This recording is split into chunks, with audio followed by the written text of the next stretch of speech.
back to Cinema Corner. I'm Blake, and I'm here with my co-hosts, Alex and Josh. And today we are reviewing Dune Part 1. Dune Part 2 just dropped recently, so we are going back and revisiting Dune Part 1. I think two of us actually watched it for the first time not so long ago. Pretty recently, actually. I was one that watched it back in 2021. So it's been a few years, and I also revisited it again. And I didn't watch it again. I remember briefly liking it. I didn't mention it because I didn't feel like it was up y'all's alleys. So whatever. Sure. Wild. One of Josh's favorite directors. Yeah, it's a sci-fi. Josh loves. This was before. This was before he became a huge fan of, Blade Runner. I don't think so. No. Nope. I feel like it definitely was. I saw Blade Runner before 2021. Did you really? Yeah. Yep. Very much so. Yeah. You didn't mention it to me, though. That's been a consistent number one up until Everything Everywhere All at Once took that spot. It was his number one for quite a while. For real. That may or may not be true, but I will never admit it. Yeah, so Dune 1, obviously, like you mentioned, hadn't seen this one yet. Josh and I both watched this movie for the first time within the past month, as we both decided once we missed seeing it in theaters, we're like, they're making a part 2. Why see it now? Why not just wait and we'll just kind of do a double feature type thing, which I think was a great idea by us because it made the hype for Dune Part 2 even more for us because we both really liked the first one. Won't speak too much on his behalf, but yeah, I thought the first one was really good. I don't understand the criticism of being slow. I don't think it was a very slow film at all. It was very much focused on the world building, which I found interesting, so I didn't think that was slow. Sure, there's not like a ridiculous amount of action, but like I don't really care about it having a ridiculous amount of action when it has a really good plot, and it's just interesting to learn about this whole new world and different planets and stuff going on. And obviously the cinematography, the lighting, the framing of everything just looks so good on all of Denis' movies. This is, these two are definitely right up there with them. So yeah, I really enjoyed the first one, and I definitely did not see some people having like a low score for this movie at all. Yeah, that's pretty accurate. I mean, I would say one thing definitely is that I'm surprised about is, I would say if anyone is, oh, my mic just fell. If anyone is a big Star Wars fan, this should be a movie you easily like. I mean, this is just pretty much a more mature Star Wars film. The parallels between the two franchises are very obvious, especially for the two beginner films, being Dune 1 and then obviously A New Hope.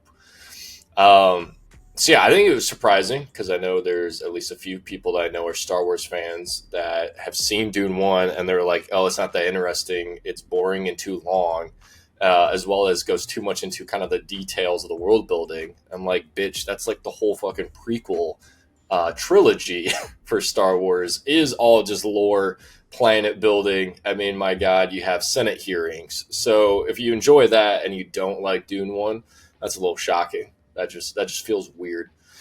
But no, obviously I loved it. Definitely had faith in our boy. Definitely a miss of not seeing this in theaters, but I do think it helped a lot to watch this before seeing the second one because there is so much just lore building in this first movie, and it does not really hold your hand. It just says, this is what it is, figure it out, and remember it.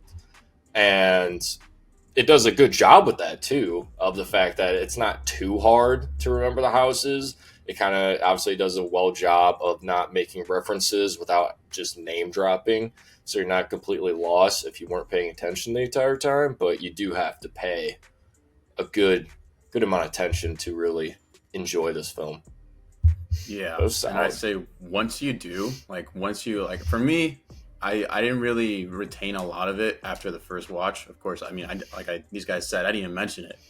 I remember liking it. Like, I wasn't super oh yeah, this is the best thing ever. But upon rewatch, I definitely appreciated more, like all of the world building. Definitely them introducing the houses, House Harkonnen, House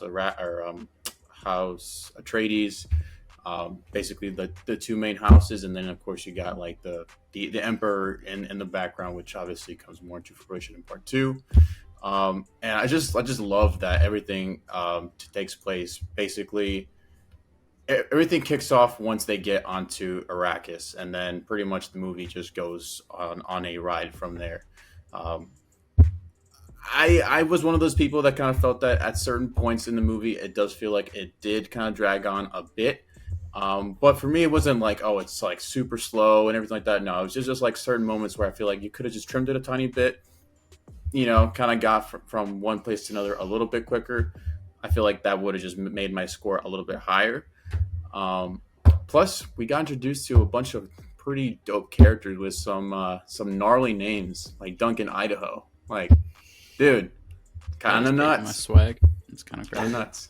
That was kind of crazy. The first thing I texted after seeing it was all-time name in Duncan, Idaho. Yeah, Alex mentions that's kind of nuts. Wow. Okay. I just can't imagine seeing this movie and going like 2 to 3 years and not talking about it or rewatching it. It's like my opinion on Dune Part 1. I've already seen it twice. I watched it for the first time 3 weeks ago at most. I've seen it twice since then. Damn. So, okay. Yeah, I gave this movie an 8.8 for Part 1. I really, really enjoy it. I think the world building is phenomenal. I think the acting was really good. I was not a big Timothée Chalamet guy going in, but I think Part 1 did a good job of turning me like, okay, I'm definitely interested in what this rest of the series is going to look like with him leading it. And obviously, I think Part 2 that gets better, but just for Part 1, I thought he did a great job of kind of turning me. And then obviously all the other actors and actresses in it, it's no surprise. Zendaya, Jessica Ferguson, for Oscar Isaac's little role, Josh Brolin, all those people who are really phenomenal actors. No surprise that they all did great in these as well. Yeah, I think I agreed with you. I could have sworn I thought I gave the 8.8 when I first watched it as well. Is that or either 8.6? Either way, I'm good with saying 8.8 for the first one. Which is kind of surprising because everyone constantly kept saying that it is just a setup film. So that was really more of a turnoff than people saying, oh, it's long. Because yes, it is for sure, but it holds on its own. It's not even long. It's like 2:34. Like that's to me, that's really not that long. Yeah, I know, but that's just what. Yeah, it currently stands at an 83% on Rotten Tomatoes, by the way. The 90% audience score, if anyone was interested. Well, that was just what the biggest gripe though is everyone kept saying long and then setup, and the setup was the scariest part of me because it's like that's just such a buzzkill at the end when you realize what you just watched. Not too much happened. Plenty happened. A lot happened in the first one. I mean, my gosh, a whole house pretty much got eradicated, and you just got introduced to this house. It gave me Game of Thrones vibes, definitely, when it came to just... Shit, Well, it was more about the fact that, you got Oscar Isaac's character, and then he's amazing, dope, very strong, and then they fucking kill him off like it's nothing. Kind of gives that Ned Stark vibe where you think this guy is going to at least last into 2 movies. Does not at all. Mm-hmm. So I enjoyed that. Every actor, this is one of the rare occurrences where there's a stacked cast and it actually feels like it instead of becoming a cringy mess of just overacting by Stark actors. Overpaid, superstardom, yeah. So that's what happens when you got a go director. So you guys both went 8.8? Yes. Yeah. Okay. For me, upon rewatch, I think I originally had this at like a 7.9. It got bumped up to like around an 8.2 for me for Part 1. It's overall, really solid film. So definitely got me excited for Part 2 again. Yeah, Dune Part 2 goes crazy. So if you want to see our video, Dune Part 2 video is up at the same time as this one is, so you can check that one out. And we'll see you guys in the next one.